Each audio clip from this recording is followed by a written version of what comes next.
Welcome to Wrong Time Watch. My name is Kevin. Today we're looking at the Hamilton American Classic Intra-Matic Auto Chrono. Model number for this is H38416711. I'll put a link to this down in the description. This watch is on loan from Saltzman's Watches. Greatly appreciate them sending it over. And also they provided a code for 25% off all in-stock Hamilton watches. MSRP for this watch is $2,195. I don't know if these are in stock, but if they are, the price would be $1,646.25 after that 25% off. So, I don't know, this video may be a little difficult because I've always wanted to check out this watch, and one of the unfortunate things with having a smaller wrist is you can't always pull off the watches that you really like. This watch is a little bit thick, and lug to lug is a little bit long for my wrist, but we'll show that on my wrist in a little bit here. First, we'll talk about this watch. So this watch is a recreation or a reinterpretation of a 1968 signature Hamilton chronograph. It has 1960s styling, but with modern materials and this H31 automatic movement. And that's something else I noticed with this watch. With this movement, I can feel and hear the rotor in this thing. It's not even like a Miyota. I know some people complain about the Miyota 9015 with the rotor noise, but those never really bothered me. It doesn't bother me per se, but I definitely notice it on wrist and when in my hand. If I shake it right there, I can feel it spinning. You can definitely feel that thing in there moving around. So something to note if that bothers you. So the H31 movement is based on the Valjoux 7753, and I believe that is probably the main reason for the thickness. Those movements are thicker. If you look at the Zen, I think it's the 903 or 103. They have a chronograph. It's a very good looking watch, but it is thick. It's like 17 millimeter thick. This one here is 14.7. Not terrible, but it is a thick watch, especially when you consider the 40 millimeter case diameter. So one good thing with this movement is that it has a 60-hour power reserve, and it is still 8 beats per second. Hamilton has the Powermatic 80, and those have 80 hours power reserve, but one of the ways to get to that is they reduce the beats down to 6 beats per second to get more power reserve out of that mainspring. Speaking of Hamilton, I am wearing the Hamilton Khaki King mechanical today. Probably sell this watch eventually, but anyway, I just figured Hamilton, so there we go. So obviously this has the Panda Dial. I thought it was more of a white dial, but it's more of an off-white or a cream color. You can tell when comparing it to the date window there, then also the sub-dial hands. But yeah, this watch, very good looking. I really like how this watch looks. I like the styling. I like the Panda Dial. I like a lot about this watch. So that's why I'm saying it's kind of a hard video. I can feel that rotor moving around again. I don't know what's going on with this thing. But anyway, I'll try not to let it distract me too much. So the 3 o'clock sub-dial would be your minute, chronograph minute countdown timer there. It does have a tachymeter scale around the perimeter, as most chronographs do. The left sub-dial, 9 o'clock, is your running second hand. And then of course we have the date down there at 6 o'clock. And it does say Swiss made down there. Let me zoom in a little bit more. Try my best at a macro shot. Should upgrade my camera one of these days here. Yeah, I really like the styling of this watch. I like the H logo, the Hamilton text. Automatic is a different font there. And then down there at 6 o'clock it says Swiss made. You get an idea of the indices. Nice polishing there. And then we have some Loom. So we'll check out the Loom at the end of the video. Alright, watch that right sub dial. It should snap over. There we go. So it looks like that moved over just at the 60 second counter there. Take a look at the case back. So water resistant 10 bar, 100 meter. Omega Speedmaster should take a note from that. It's only 50. Swiss made. And I'm not sure if that's a serial, it must be a serial number perhaps. And then that over here is the model number. That's a little bit different than the other number I told you.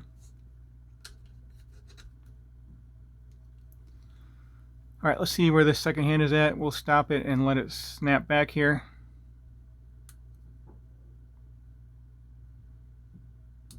There we go. Snaps right back. I think that's always a cool thing to see, watching that mechanical hand just snap back. I think if I stop it here, it'll go to the left instead of going all the way around. Yep. So yeah, very cool. It is hand winding. It is a screw down crown. Let me zoom back out here. So it is a screw down crown. So unscrew it. I won't mess with the date since we're in the 1010. Actually, I'll just move the handset around. Oh, you know what? This doesn't mess with the date. That's the other thing that I discovered in my unboxing. I had to use a pencil lead, but a couple of you pointed out that there's a tool. This little pouch that I kind of tossed to the side. There's a tool in here for setting the date. And that's this guy here. Oh, okay. When I picked it up, it felt heavy. So this H is feels like aluminum, and then the pokey part here is plastic. So anyway, let's move the handset around and we'll show you how the date wheel works. So that should be good enough there. So obviously we have hacking, and it is hand winding. So push the crown in. Right now we're in hand winding. Probably take a while to wind it to get up that 60 hours of power reserve. I should be able to screw this down. I'll show you how the date change works. So on the side of the case here, there is a button, and then you just press that in with this tool here, or another piece of plastic, or a toothpick would work too. So here you just push this in.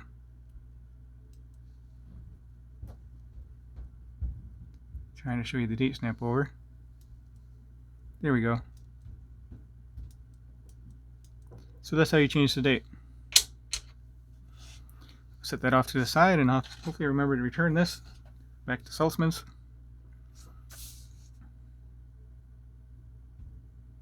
So it is a sapphire crystal with AR coating on the underside, and the case is all polished. No brushing on this watch whatsoever, and I think that fits the 1960s styling.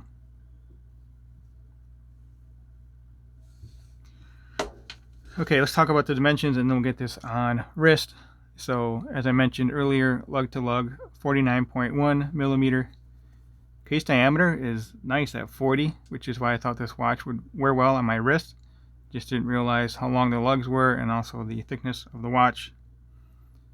14.7 millimeter thick, which is thicker than my Seiko SKX. I'll show you that here side by side.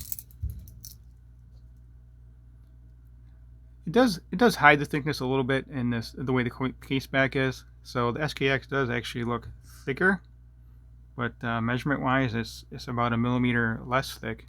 In other words, the Hamilton is a millimeter thicker than the Seiko SKX here. It was interesting to see these side by side.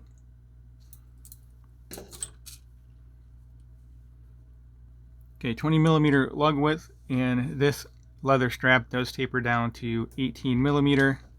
We do have a 6.9 millimeter signed crown with that cool H logo. I really like that logo.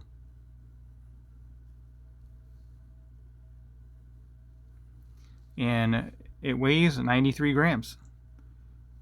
It seems like 93 grams seems like it's light, but then when I pick it up, it feels heavy. The SKX, I don't know, it's heavier, but it doesn't seem as heavy in comparison. So I don't know how that works. Sorry, I'm going to point out again, but I still feel this. When I pick it up, I feel that movement moving around in there. It's a weird feeling. Okay, let's get it on wrist, and we'll close out the video here after the Loom shot.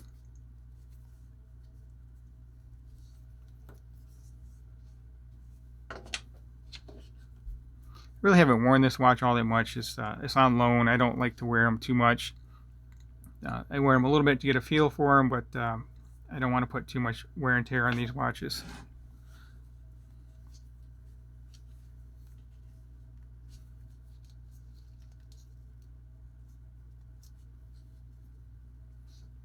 So still do have 2 hold positions here. I maybe will cinch it down a little bit more, but you know, I think this is good for now. Nice leather strap with matching black stitching here. I really don't wear leather straps all that much. I should try wearing them more often though. I like the look. Oh, a minute. The chronograph's still running here. Let's stop it and watch it snap back here. It's always fun to watch. There we go. I don't know which way it went, this way or that way. So let me know if you think this watch is too large for my wrist or perhaps too thick. I always talk about the thickness to diameter ratio. Like for the SKX, for example, I don't mind that it's 13.5 thick. Number one, because it's a dive watch, but also it's a larger case. It's a 42mm case. But then the SKX 013 is still the same thickness, but it's a 36mm. I think it's 38mm case. So that thickness to case is too great for me. Kind of how I feel about this one. And it's slab sided here, but I mean, you do have quite a bit of it underneath that side of the case. So a lot of it's under the watch or under the strap, so it does hide it. Doesn't feel uncomfortable on wrist, but you know, you still know that it's a thick watch. Okay, let's zoom out here, and then we'll check out the Loom. I'll compare it to the SKX just for the heck of it.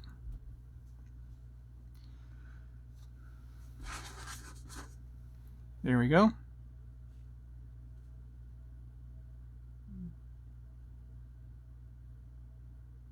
It is such a good looking watch though. I really do like the Panda configuration of this. It comes in different colors as well. Alright, let's zoom back in. We'll take a look at the straps again. And that second hand is black. And then the hour and minute hand are silver. They're stainless steel. So nice contrast there.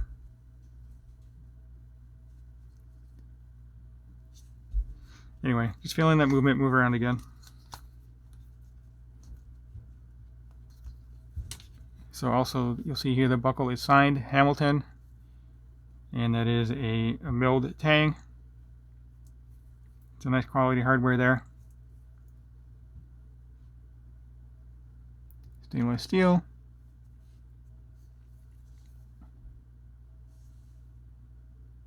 This is Hamilton. I was expecting to see genuine leather on here. I'm sure it is, it just doesn't say that.